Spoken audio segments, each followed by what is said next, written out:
प्रधानमंत्री जो कि तेलंगाना और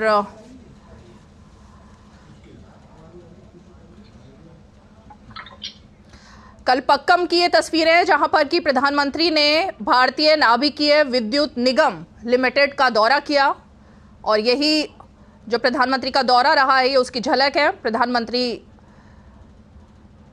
इस पूरे तमिलनाडु के कलपक्कम में 500 मेगावाट क्षमता के भारत के स्वदेशी प्रोटोटाइप फास्ट ब्रीडर रिएक्टर की कोर लोडिंग की शुरुआत की थी और यही भारत के परमाणु ऊर्जा कार्यक्रम में एक ऐतिहासिक उपलब्धि भी है।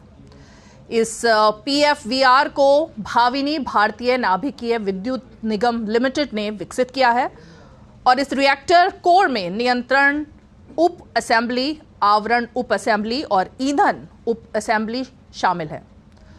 मुख्य लोडिंग गतिविधि में रिएक्टर नियंत्रण उप असेंबली की लोडिंग शामिल है और इसके बाद इसमें आवरण उप असेंबली और ईंधन उप असेंबली भी शामिल होता है जो कि बिजली को उत्पन्न करेंगी। भारत ने सीमित ईंधन चक्र के साथ 3 चरणों वाला ये परमाणु ऊर्जा कार्यक्रम अपनाया है। पीएफबीआर में परमाणु कार्यक्रम के दूसरे चरण को चिन्हित करते हुए पहले चरण से उपयोग किए गए ईंधन को पुनः संसाधित किया जाता है और एफबीआर में ईंधन के रूप में उपयोग भी किया जाता है।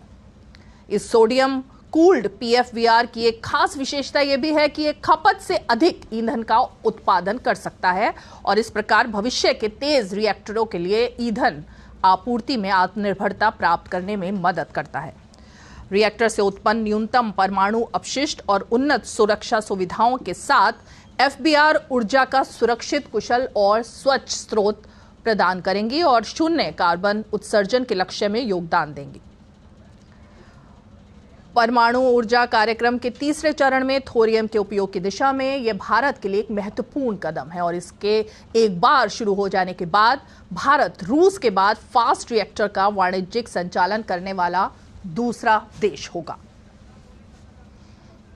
तो ये तस्वीरें आप देख रहे हैं जब प्रधानमंत्री ने कलपक्कम में भारतीय नाभिकीय विद्युत निगम लिमिटेड का दौरा किया और इसी दौरे की कुछ झलकियां आप इस वक्त अपनी स्क्रीन पर देख रहे हैं।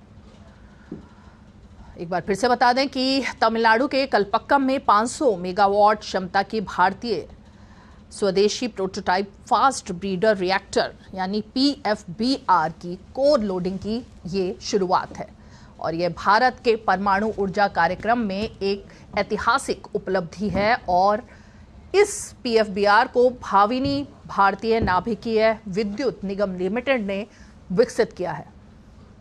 इस रिएक्टर कोर में नियंत्रण उप असेंबली, आवरण उप असेंबली और ईंधन उप असेंबली शामिल है। मुख्य लोडिंग गतिविधि में रिएक्टर नियंत्रण उप असेंबली की लोडिंग शामिल है और इसके बाद इसमें आवरण उप असेंबली और ईंधन उप असेंबली शामिल होता है जो बिजली को उत्पन्न करेगा।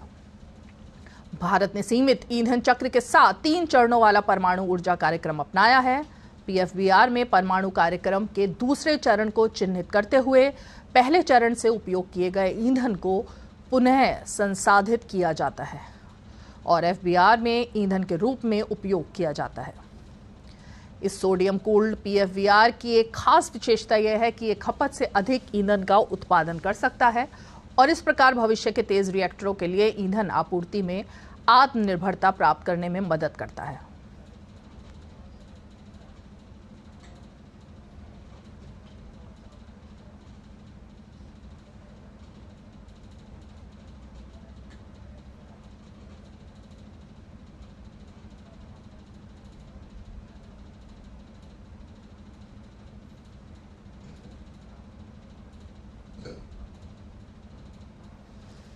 तो तमिलनाडु का दौरा जिसमें प्रधानमंत्री पहले आज सुबह तेलंगाना में थे और उसके बाद तमिलनाडु के कलपक्कम में ये तस्वीरें जो आप देख रहे हैं भारत के परमाणु ऊर्जा कार्यक्रम की दिशा में ये एक ऐतिहासिक उपलब्धि है। स्वदेशी तौर पर विकसित किया गया है ये प्रोटोटाइप फास्ट ब्रीडर रिएक्टर।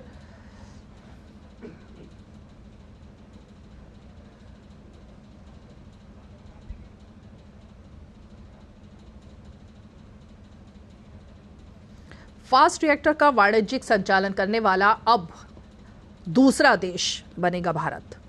बड़ी उपलब्धि भारत के लिए।